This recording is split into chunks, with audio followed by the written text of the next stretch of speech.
Welcome back to the Umuco podcast with Alex and Dydine. Hello, everyone. Today we're back with another episode with Dr. Adam Dorsay. Dr. Adam Dorsay. He is your friend. Well, Yes, aren't friends now. he's my friend. Yeah. You've known him for a few years. And I'm very excited to be able to talk to him in this episode. Dr. Adam Dorsay is a certified executive coach and licensed psychologist working in private practice in Silicon Valley. Yeah. He gave a TED Talk in 2016. I know. Well watched. An amazing TED Talk. Yeah. You all should go look it up. And he also has his own podcast. Yes. Super Psyched. Oh, yeah. Dorsay. He interviews amazing people. Yeah. Most of them, they're... a lot of them are doctors, like therapists, a lot of them. And I've loved listening to Super Psyched podcast. So you all should check it out. Yes, absolutely. But today it's a special, intimate conversation with Adam. So stay tuned, everyone, and just have fun listening to friends talking to friends. Exactly. Have a good time. I'm wondering, because in your profession, this is something Alex and I talk about all the time in the books we read. There was a book we were reading about, or you may have read it already. It's called The Emotional Intelligence. It talks about emotional intelligence, permission to feel. Yeah, it's a Yale professor. It's a very good book.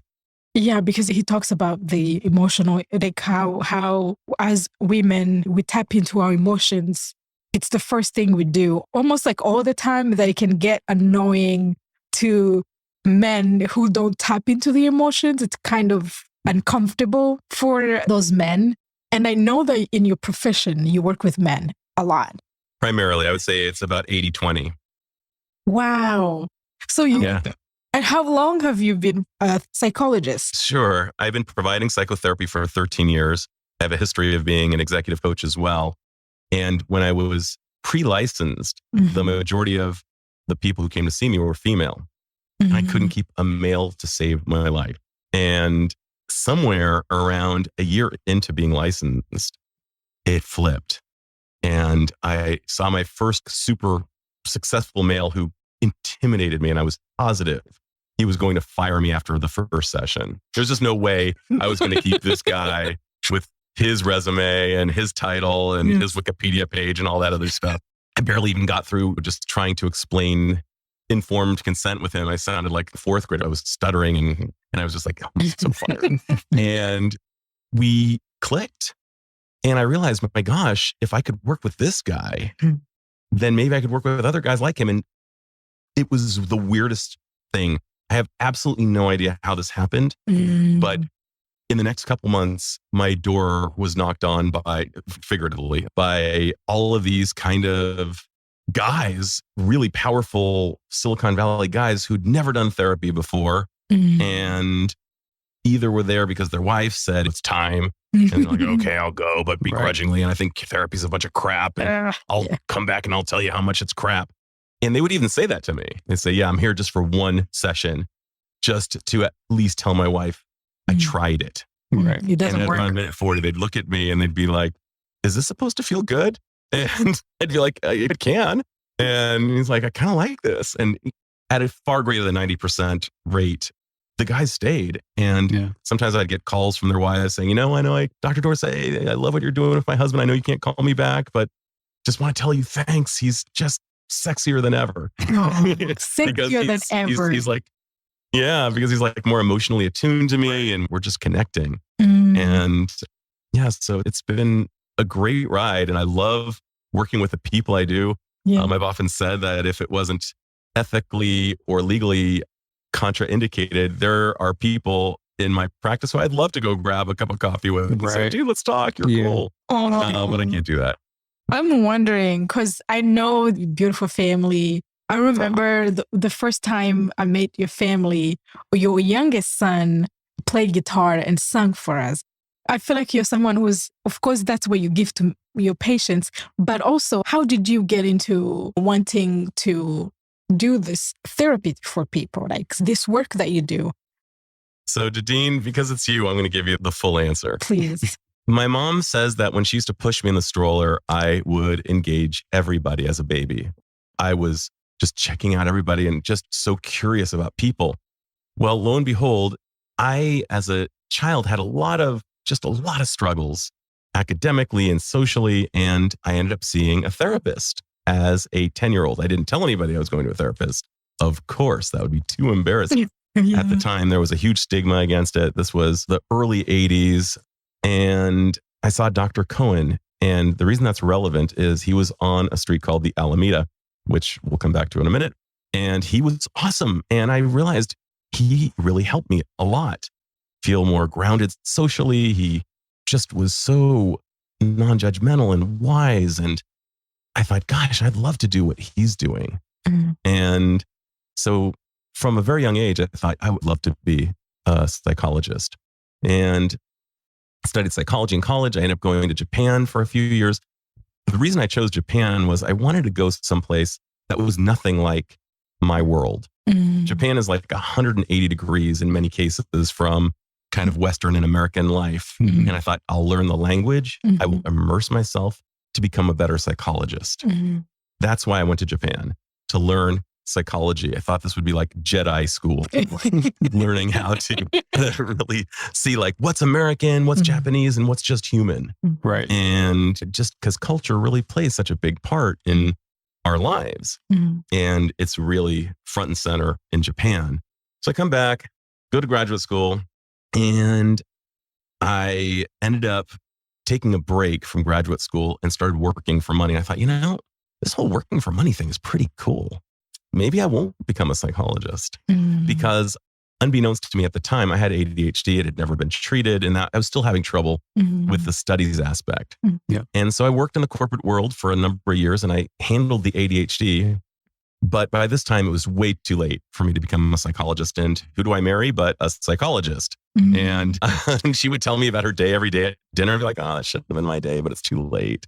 And she'd say, it's not too late. Time's going to pass. You might as well just do it anyway. And I said, I can't. And one day I was crying in my sake at a Japanese restaurant in Honolulu with my best friend who was a psychologist in Waikiki. And he said, dude, you could still become a psychologist. And I said, but it's too late. I made my bed. I got to sleep in it. And he just said, Adam, your wife will totally have your back on this. And I was like, she has said she'd have my back on this. Okay. So I go back. I'm like, honey, I'll do it. And so I went to school at nights and weekends and I kept my job. And then I earned my doctorate in record time. Wow. And then I started my postdoc internship for $10 an hour with no benefits. And we took a big loan out on our house because $10 an hour with no benefits. No, it's not gonna Making money Oh. in Silicon Valley Yes. with kids in a house. Yeah. And I plowed through as quickly as I could all the way to licensure. And I'm beyond stoked. I feel like, what I would imagine a baseball player who loves playing baseball feels like to play baseball for money. Like this is what I want to do. Absolutely. Well, when I met you and your family, I was like, oh my God, I want in my future to have a family like this one, like your relationship with your kids. Because I grew up in the culture where when your dad walks in, all the kids disappear, go to the bedroom to hide. Yeah. Right. Yeah. So it's almost like fear and love are on the same coin. Yes. Oh my God, I did this and this. My dad's going to kill me. And I kind of experiencing families like yours, it showed me, okay, maybe life can be different. A dad can have fun with the kids and with his wife. And so tap into the emotions of their children. So it was an inspiration to me. And I always... Right on, Dydine. Thank you. Yeah. And here you clearly married the dude who's going to be able to do that with you. And Hey. from what I can tell. I know it. That's the goal. That's the goal. It is. I'm very much looking forward to that sort of future for us. By the way, that is an amazing story. I'll call it an origin story. I'm sure it wasn't without its struggles. Every great thing we accomplish in life, of course, has its struggles, but that's amazing that you were able to sink in and lock in with your passion, your purpose, and then go for it. Yeah. Well, Alex, I want to share with you the struggle actually primarily, if I was to look at it up as a pie chart, I'd say 80% of the struggles were before I doubled down on going for it. Because as soon as I doubled down and decided there's no way back, let's burn the boats on the island, let's go for this, I'm 100% all in. It was too meaningful. It was too important. And the sacrifices were just yeah, of course I'm sacrificing this. Yeah. Because I've got some really big game that I'm going after. Yeah. But before I got clear, before I summoned the conviction to really honor what was inside of me, I was having panic attacks. My back was constantly, doing badly. I was having sleep problems and a lot of depression. But one night when I doubled down and said, I'm doing this, everything changed.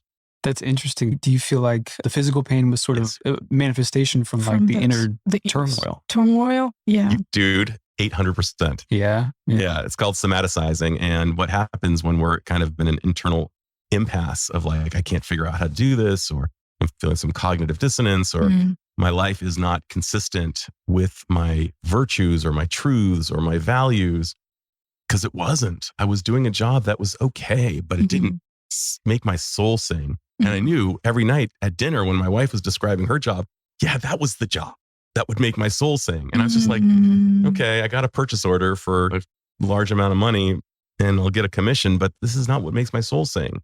I want to do what you're doing, even at $10 an hour with no benefits. Right. And when I was doing the $10 an hour work, of course, I was looking forward to making more money and being able to sustain a family.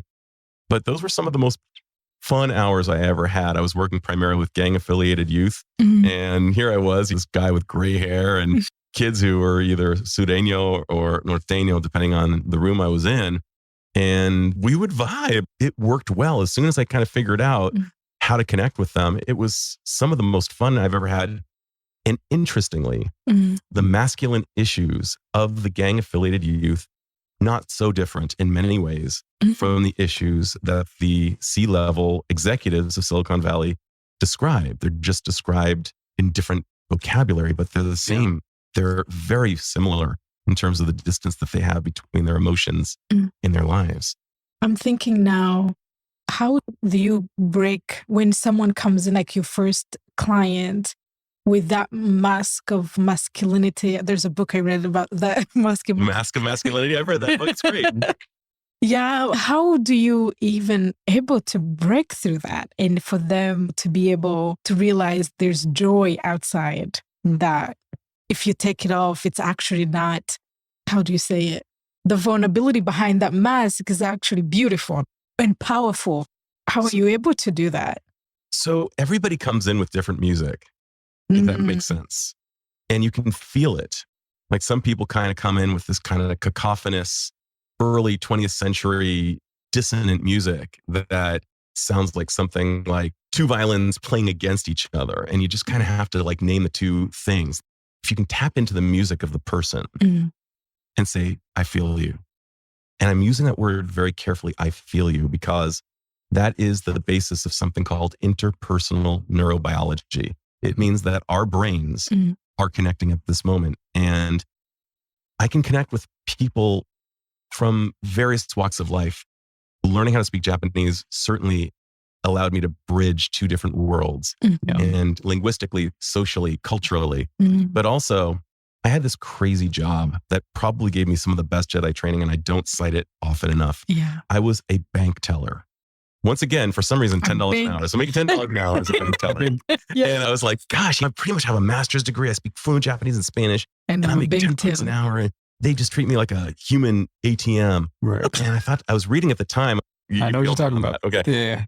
Yeah. So at the time I was reading a great book. It was called Man's Search for Meaning by Viktor Frankl. And he's describing his experiences in a concentration camp as a Viennese psychiatrist who lost everything. And what he found was that if you could create meaning around a challenging experience, that experience would serve as something that helped you become better, to live life more fully, and that there was a bigger chance of surviving the concentration camps if he could find a way to make it meaningful. And his meaning was, part of it at least, was that he was going to write a book after he survived. Didn't mean for sure he would survive. He still had, the odds were still against him, but he did. And I thought, well, being a bank teller is nothing like being in a concentration camp. But I was facing my own tiny 0.1% adversity that he was facing. I thought, well, how could I make this meaningful? Wait, I see 120 people a day. Back in those days, there were 120 people who'd come to my little place. 120 people, they could treat me like me Or we could have like a real interaction and I could try to make them laugh. Like, what if I try to make 120 people laugh? That would be like a real meaningful connection. And it could be a soccer mom. It could be a judge. It could be a homeless person. It could be somebody who's fresh out of another country and doesn't know their way around the United States and barely speaks English. What if I can make all of them laugh? And what that did was I was tuning into their music, all of those 120 people. So now when somebody comes to my door, it's like, dude, I feel your music. Let's hang. Let's connect. Yeah. And rapport is generated quickly. And you know that old expression, people don't care how much until they know how much you care. And they know I care because I'm tuned into their emotions. They're like, dude, you feel me. And I'm like, I know. And if I don't feel them, it would not be a match. And it's rare is the occasion that, you know, it's a two-way assessment. They need to know, they need to look at me and say, does this guy get me? And I need to look at them and ask myself, if I'm like a store, do my shelves have what this guy needs? Do I have the tools? Do I have the resources? Do I have the information that will help this person with what they're struggling with? Right. And I always let them know it usually takes on average between 1 and 3 sessions. My success rate is, I'm grateful to say, is very high. I'm very good at assessing over the phone. I've become much better over the years because I would prefer to only bring someone in if I think there's a very high rate of success, because it takes so much vulnerability on their part. And if I was to say to them, and I sometimes have to because it's my professional duty, I don't think I'm your guy. I don't think I'm your Sherpa to help you climb this mountain. Right. I like the Sherpa kind of imagery of like helping somebody climb some tough rock. Right. But I will tell them, because that's my professional duty, is to say that. And I'll do my best to find someone who is, if I'm not. But generally, if somebody enters sessions 1 through 3, I'm pretty confident that will be a match. That will be a match. Right. Wow. That's amazing. It is. I have questions and comments, sort of just kind of generally regarding the whole men in therapy thing. So this is something, like Dydine had said, that we do talk frequently about, generally just vulnerability within men and how can we sort of give space, like as a society, for men to feel their feels and to work through what we feel on a day-to-day basis. I mean, I feel like for the longest time, we had believed that it was just women who'd feel things on a deep level, and men either just weren't capable of feeling that thing, or were just told so frequently not to, that we started to believe ourselves that maybe we're not, as evolved like this. No, it's not even evolution, because we don't think, or we haven't been thinking, that feeling your feels is highly evolved. We thought of it as weakness. So to go even further onto my little tangent here, I mean, growing up in Texas, I was lucky to grow up with a family who encouraged me and my brother to express ourselves, express our emotions.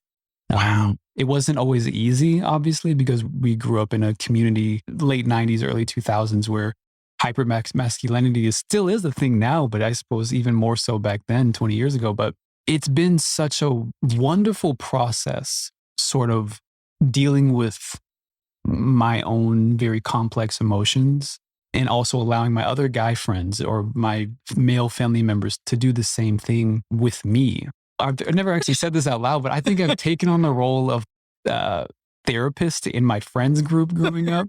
I was always the guy for people to like come to me and like, I have something to talk about and I don't really know how to articulate it or whatever. I was frequently the guy people would go and talk to me about stuff. But unfortunately, those things were met with softness, or guys would make fun of me, or people that I knew who were willing to have those softer, more intimate conversations for whatever reason. And so I just find it so curious that now we're able to, or starting to have these conversations and open up. And it's exciting for me. That's awesome. Yeah. And I don't even know if there's a question in this particular rant here, but it's so exciting for me. It's because for so long, you imagine 20 years ago, you're like, I wish people were so comfortable. I want to have these conversations. I want to hug. Yeah, I want to hug. I want to hug, or I just want to, if someone needs to cry, I mean, there's no judgment. I cry too. So like now we're stepping very small baby steps at times. We're having more of those conversations. And I don't know. It's a beautiful thing. I think it's truly a beautiful thing. I do too. So let's step back a sec. Yeah. And let's take a look at the modern gladiator, and that it would be the NFL football player. These guys are beasts. They are able to do workouts that just defy all logic, but they would be crushed and perpetually in the hospital if they did not have flexibility. Yes.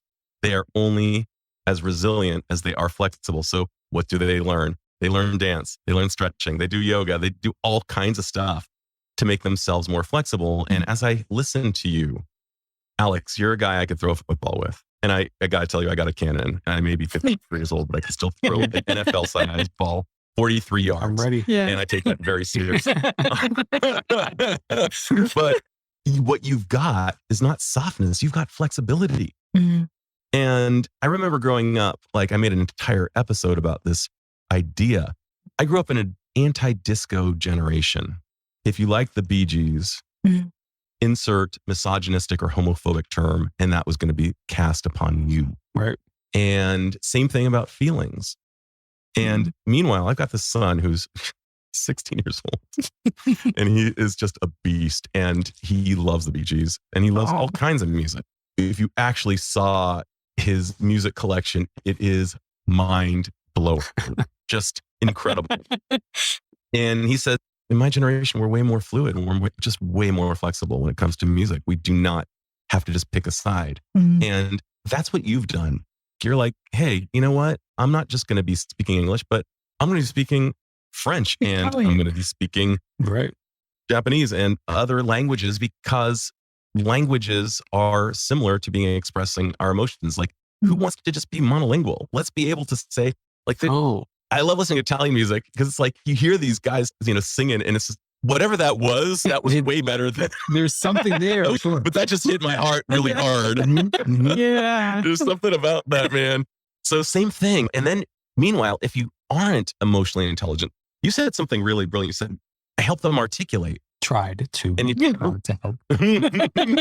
But what's more frustrating in this world than not being able to articulate a thing? It's like walking around with a pebble in our shoe all day. It's like, damn, I know that there's something in there. I just can't figure out what it is. And then somebody helps you articulate that thing.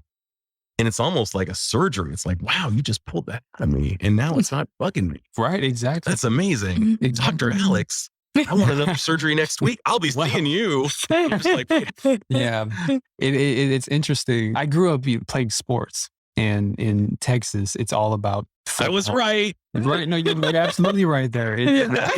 There's this hyper, just aggressiveness. That's kind of the expression. It's an expression of aggression and testosterone, I guess, and raging hormones of teenagers. But there wasn't much room for emotional expression.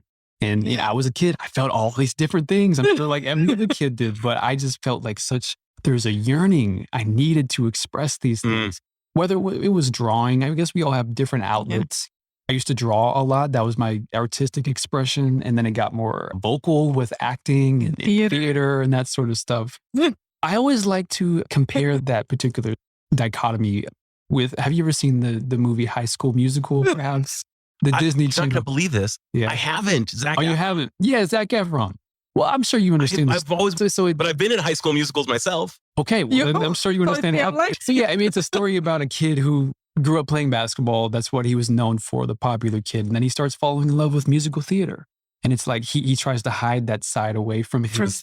For sure. You can't have both of those things. Absolutely not. But yeah, that was sort of what I went through in high school. Yeah. For sure, dude. And so you had to compartmentalize like that. It was like, just keep this on the DL. Don't let anybody know I'm doing this, but I'm in a play. Oh, they're like, what? Yeah, it was like partly, right? It was short films. So it was movies. Movies are cooler than. Oh, so movies were cool. Movies are cool, but it's still like, why? For sure. Why are you acting? You're a basketball player. You're a track guy. Yeah, like, why are you? You just have to be this one thing. Exactly. But to be successful, I think in acting, you do have to have access to your emotions. You have to be able to express. You have to be able to go deep and pull these very real things, whether it's real or not, the role you're playing, you just have to be able to go there. And that was something that was so foreign as a concept to a lot of the people that I was around day to day. So it was really, really interesting having these conversations. And challenging for sure, trying to keep my sanity, I suppose. But I'm so thankful now that we have more of a dialogue surrounding it. The reason we have a dialogue is because you are one of the keepers of the flame. You're holding this for other young men. So one of the things that happens in my office is they come in and they're like, hey, this guy talks like a guy, sports and stuff like cars too, but he can talk about his feelings. And it's like, so what we need to do is to create a society where we show, yeah, you don't have to just be one thing. In fact, we are all lots and lots of things. And what blew my mind when I was doing my research for my TEDx talk was that boys come out of the womb far more emotionally open than girls. It's just that we get it beat out of us because we've got to man up.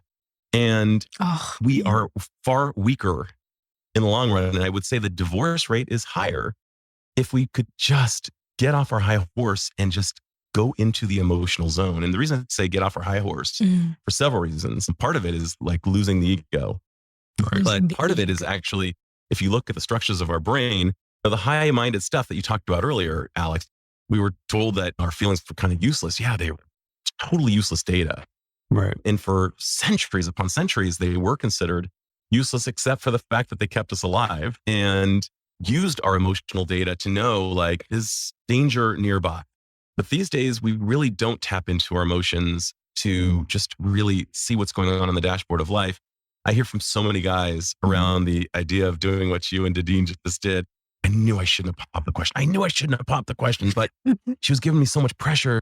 And so I just finally did it. And now we got 3 babies and a custody evaluation. It's like, oh no. And that's not uncommon, unfortunately. No, it's not. And it's tragic because it can be multi-generational. I mean, this can be the start of, sadly, a legacy just because the guy didn't listen to his emotions. I married late and I'm glad I did because a complete and utter moron, I would have made just the worst choices before I met Orion. And I remember I hit a particular birthday and I was like, okay, I'm now 34 years old.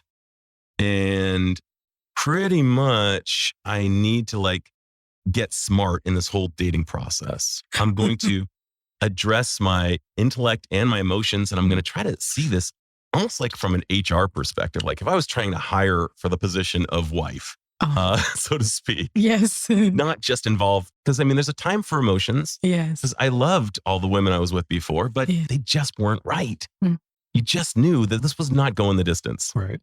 I want to be really clear. Emotions are really important data. And so is actual history and doing a really solid, smart post-game analysis. And they marry really well when we're able to listen to these seemingly 2 different streams of data, even though they really are pretty much the same, but listen to our emotions. And at the end of the day, engaging in what I like to refer to as cost-benefit analyses and just kind of look at what's this going to cost? And are there any deal breakers? Because if there's a deal breaker somewhere, it's off. It is. And so many times I try to rationalize a deal breaker, but yeah, it's a deal breaker, but it's just a deal breaker. Like find a way to make it work still. Right. No, you can't. If it's a deal breaker, the deal is off. That's right. That's why it's called a deal breaker. Yes. Yeah. Absolutely. Right. Absolutely. I think that's one of the things that a lot of the times we make a decision just because some of the things are comfortable or we can't let go of the things we like about that person, even though they are the deal breakers as well. It's like, well, they serve me in this way. And if I don't have that, I can't be able to function alone. So some relationships, I think that's one of the things when I was getting into, because I was scared of relationships for a long time. And when I started opening up with relationships, I started realizing that I wasn't ready to actually give in that relationship. And realized I needed my own healing. Because before then, all I was looking at, I want this perfect person, but without looking at where I was and what I could be able to give in that relationship. So I think it started helping me clear those deal breakers, noticing them and knowing that even without that person, I'm okay. I can be whole. And I think if I made the decision to get married, like younger, in my early 20s or 19, because back home that's also a possibility. Yeah, sure, right? Oh yes. Now when I look back, I'm like, oh my, that person would have just, took a wrong woman in. Yeah. Yes. Oh my gosh. And now how do you fix that? No, It's very hard, right? it is very hard, because then you start figuring out who you are in that home, and then the whole family. It's just that person's life, your husband's life, and your children. It just becomes a cycle of dysfunction and Like generational, like you said. Yeah. Yeah. Oh man, yeah, absolutely. Yes, it becomes a whole, That's certainly a thing. So I got to ask you, Dydine, I'm beyond loving Alex, this guy. Oh, I love him too. I totally, I feel this guy. I like the way he thinks. He's got that beautiful fusion Beautiful of mind. intellect and heart. You've actually, believe it or not, I gave no identifying information, but you once consulted with me on a case. I was, a guy who was really conflicted in his relationship. I was curious to hear how you'd weigh in based on your life experience, because in spite of the years that you've spent on the planet, which have been few compared to the wisdom you've accumulated as a result of your post-traumatic growth, I'm wondering, how did you get clear that Alex was your guy? Let's highlight the post-traumatic growth. I really love that term, because I just relearned it recently. And I always thought about post-traumatic stress disorder. But then when I heard the post-traumatic growth, it's so empowering. That's so empowering. It's so empowering. And it just gives you that fuel to get through whatever you're going through to go to the other side. Yes. So I love that term, and you used it now. I'm like, oh, yeah. Oh, I'm so glad that resonates with you. It's just how I see you. Oh. But I'm wondering, if it's not too personal, I'd love to know, how did you know, this is a guy with whom I could go the distance? So when I was growing up, I had a really beautiful relationship with my grandpa. I just loved my grandpa. Emotionally, he was available for me, and I loved my time with him. He unfortunately passed away when I was 12. But despite all the dysfunction that happened with my home, with my own father who had PTSD, it was challenging. I got nervous when I started getting older. I was okay with working hard and help my family, help my siblings. But it didn't occur to me that it would be a time where I would start thinking about relationships and creating a family. So it was kind of for other people. And then when he hit me, I got nervous and scared. When I was here, I'm starting my healing journey. And then I was like, wait a minute, it's going to be a time where I'm dating. Because usually if anyone approached me, it wasn't even a question. I'm not looking, I'm still working. I just pushed it away. But then when I started opening up, I knew that I had to work on myself, and I had to read a lot of self-help books. I had to create trust in me. But I was always attracted to people who had the same character as my grandpa. It's very weird. That's awesome. How would you describe the character of your grandpa? So was a very peaceful man, very peaceful storyteller. And he loved my grandma, and he just loved the sunset. He loved the simplest things in his life. His love for life was very simple. And the way he carried himself through life, I never saw him angry. He kind of simplified everything, and I loved it was when my grandma would get angry. I remember when I asking my mom, he had this thing when my grandma was getting too much for him, he would just stand up. And he's really pissed at her, but he doesn't show the grandkids. So I'm guessing Alex is he's embodiment of a lot of what your grandpa. Yes, and we worked together, Alex and I. And I remember, because we were work husband and wife. That was the people we worked with. Right, that was the term they gave. That was the term they gave us, but we weren't dating yet. So, but there was that feeling of calmness of if the stress at work was there. Something is very stressful at work, and he will have this sense of humor, songs that he will come and start singing. There was a little song he used to, I don't remember. Oh, yeah. He will come and cheer up Charlie, and I'm really angry at what just happened at work. It was from Willy Wonka and the Chocolate Factory. And in one of the songs, when little Charlie was upset, I used to pretend wipe away a tear from her face. And I would go, cheer up, Charlie. I mean, that's simultaneously hilarious and super touching. And by the way, your voice is ridiculous. I'm getting really excited about something that you're saying, though, in addition. And that is, oh my gosh. So you actually had time to assess him before the two of you kind of started dating, went into the romantic zone. Yeah. How long did the two of you know each other as people before? Like 8 months, maybe. 8 months. 8 months. Wow. My wife and I have that kind of in common too, because we knew each other over years. Yeah. Before we got together.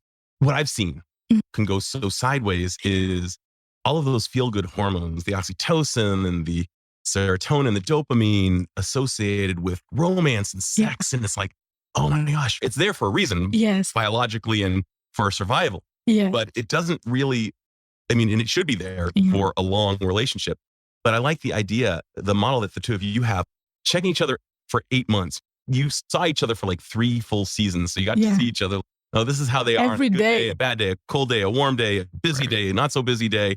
This is how they respond to things. Yeah. And it's like, all right, yeah, we could go there.